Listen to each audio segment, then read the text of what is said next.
Hi guys, in today's review we'll be looking at a Rails of Sheffield exclusive model made by Bachmann, and this is the Caledonian 812 class, I believe, and this one is the preserved one but as built, so it's 828 I believe.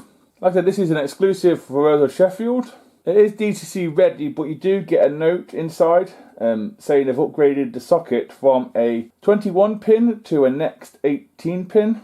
If you wish to fit a DCC decoder in it or the rest of the stuff. They say it's due to advanced technology from the start of the project, so just heads up if you want to DCC it. Like I said, this is an Era 2 as built Kelly locomotive, I believe it's a Scottish one, and first glances it looks fantastic, it looks quite nice. Bachmann should be proud of this model from the looks of it anyway. So let's get into the review and see if it's what it's all about and if it's worth the money that I paid.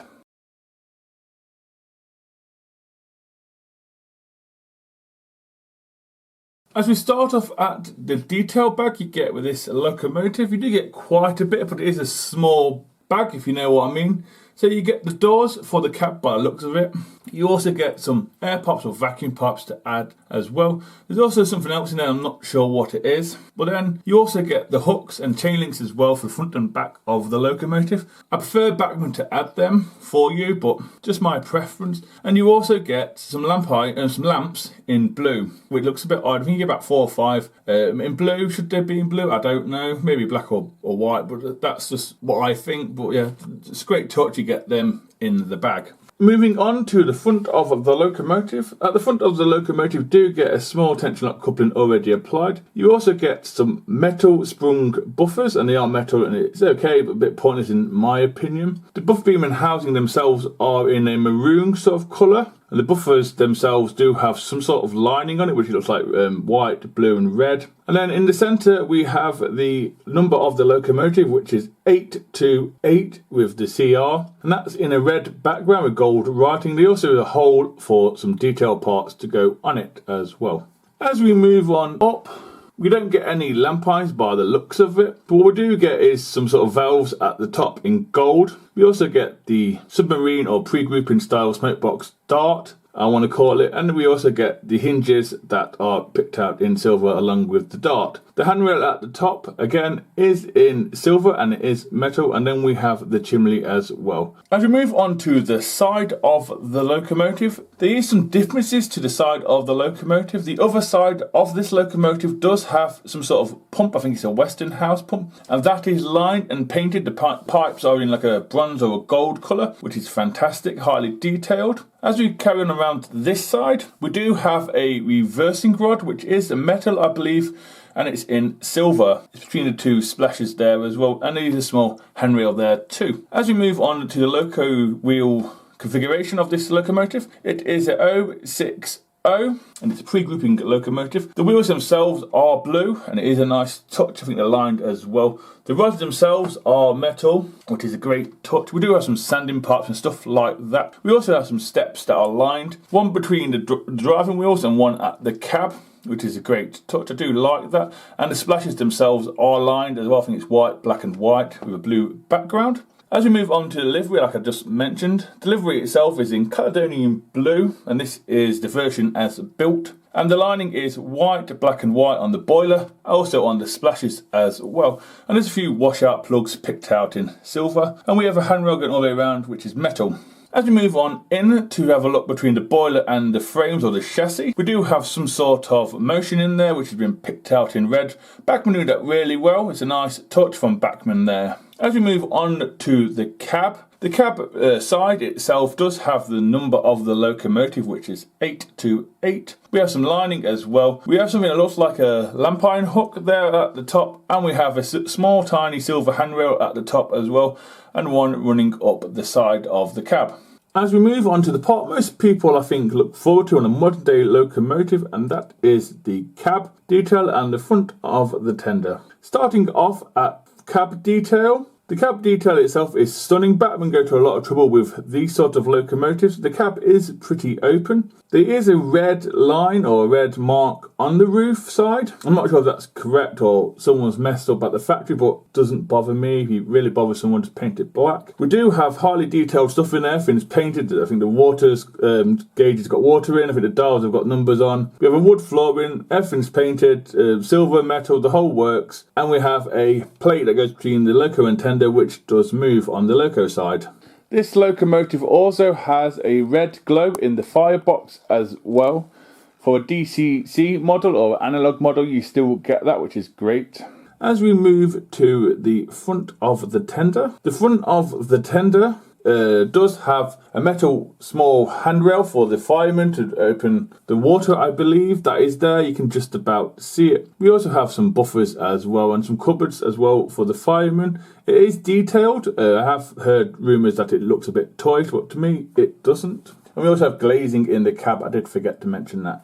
As we move on to the side of the tender now, to me both sides of the tender are exactly the same. We do have these metal with shiny handrails at the front and the back of the tender. We also have some fantastic lining on the chassis of the tender, which is Indian red or maroon with the lining of white, black, I believe, which is on the axle boxes, the steps, the metal work, the whole there, it's all there.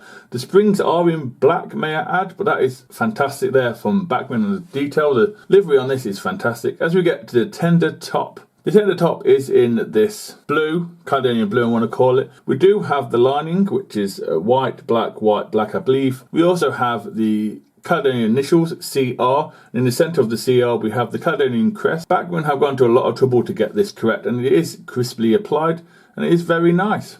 As we move on to the back of the tender is pretty much like the front with some features. We have the small tension lock NAM coupling already applied by Bachmann. We also have some irons to knock stuff off the tracks. We also have metal sprung buffers, and it's really shiny metal as well. We also have the housing and the buffer beam in a Indian red or a maroon colour, and the buffers themselves do have some lining on them. As we get into the buffer beam itself, we do have a red colour in the centre with a few holes for detailed parts. That also has lining as well. As we move on up, I believe we have 3 lamp irons at the bottom. We also have the livery of this locomotive on the tender as well, which is Caledonian blue with the lining of white, black and white. We also have some handrails too. There is some steps as well. We also have the number of the locomotive on the back of this tender in quite big lettering, which is 828. And I think my 2 might be a little bit low compared to the rest, but I could be wrong. And then we have a lamp iron at the top. As we do an aerial view on top of the tender now, top of the tender is in black, as you probably can guess. We do have 2 water filler caps, which are there. We also have some bracing as well. Moving along, we do have a coal load. The coal load itself is die-cast metal. The tender top itself is in plastic. The coal load does come out, and it is, like I said, die-cast metal. The load itself isn't too chunky or too big. It's actually a good load. And then we just have a sort of chute with no details there, but that is there, and you got to see some fireman tools as well, like I said before. As we do an aerial view on top of the locomotive this time, we do have a few rivets on top of the cab. The cab itself is in black, it looks the part. We do have a whistle, which is plastic, but it's painted okay. We also have a safety valves, which are blue, and then the top of it is red. I think that's plastic as well. You can also see some washout plugs dotted around, again, they're in silver. We do have some boiler banding as well, which is white, black and white. We also have a separately applied dome, and we have the livery of the locomotive, which is in Caledonian blue as well. We have some splashes and a handrail going all the way around. The chimney is separately applied as well. The boiler itself is a die cast, which is great. And then at the end, we also have the metal sprung buffers. As we do an underneath look at the locomotive does have the brake rigging already applied, and if I've got this correct, I believe the brake rigging comes off when you take 3 or 4 screws off. To look at the base plate, comes off with the base plate, which is great. The brake rigging is always fiddly to add. We do have copper strips on all 6 driving wheels from Bachmann here, which is fantastic. You can also see the steps as well. Like I said, we have metal wheels. There's a screw underneath the front coupler to take off the shell as well. There's 2 screws, I believe, in total. And that's to take off the shell, which looks great. And finally, as we move on to the loco and tender connection. The loco and tender connection by now is the usual Bachmann one, which is a metal strip going across, and you put it into a plug, and that's how you contact the loco and tender. There's no screws at one end to the other like the Hornby one, but we do have a plug as well, which is just between the first lot of wheels and the middle lot of wheels on the tender, which is great for pickups. We also have the brake rigging already applied as well. There's no water scoop in this model, but what we do have is pickups on the front and back tender, which is common for the Bachmann style, the way they do it. It's just the way they are. Then we have a small tension lock coupling at the end, and then we have the buffers as well.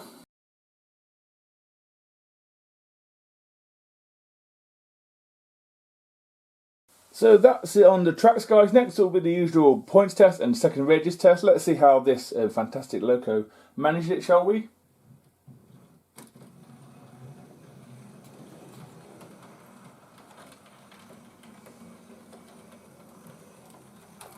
Not bad. That's what, about 19 for DC. It's not bad. It's probably one of the smoothest Bachmann ones I have.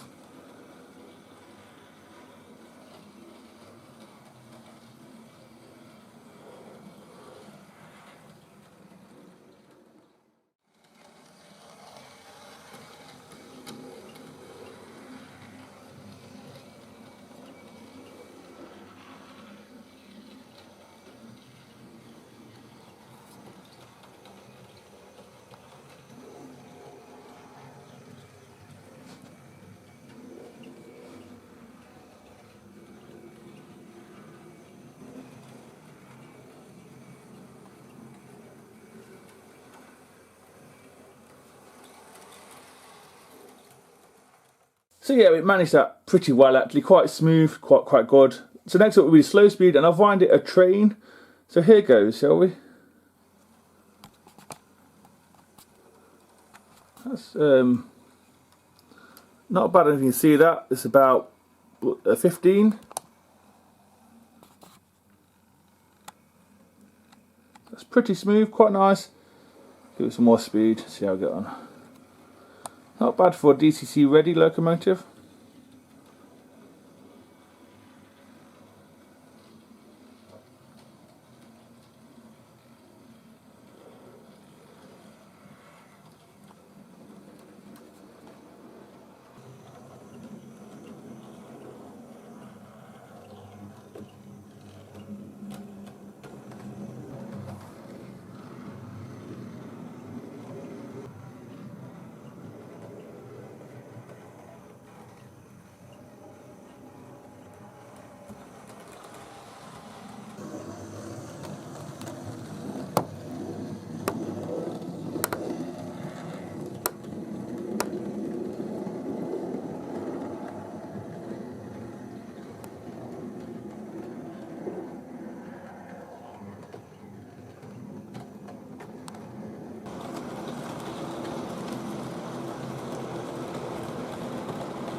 So yeah guys, that's the end of the running session and review. Before I give my opinion, I'll show you what it sort of ran with. And that is freight.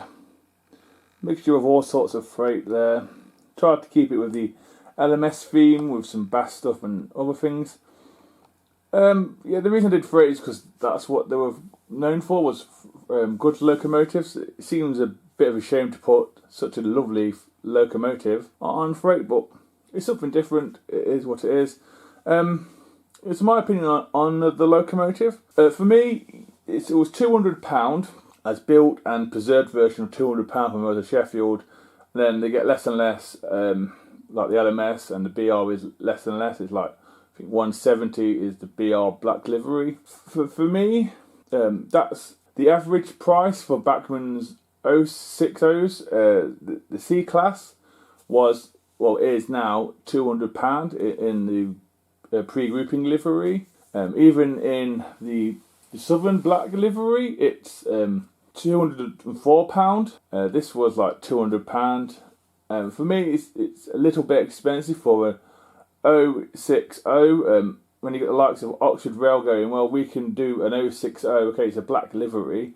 We can do an 060 for less than £100, and yeah, it's fully detailed. Okay, it doesn't have flickering firebox or anything like that, which I don't personally want, but it had it. But you know, and you got these. You could buy two J27s, a Dean's Goods, an N7 for the price of this locomotive. Is the only way to look at it. Yeah, I understand rails have got to take their money and Bachmann have got to take their money. I get that, but even if rails didn't have to take their money, Bachmann are still charging £200 for a 060 locomotive with the C class. It's, you know, a bit high.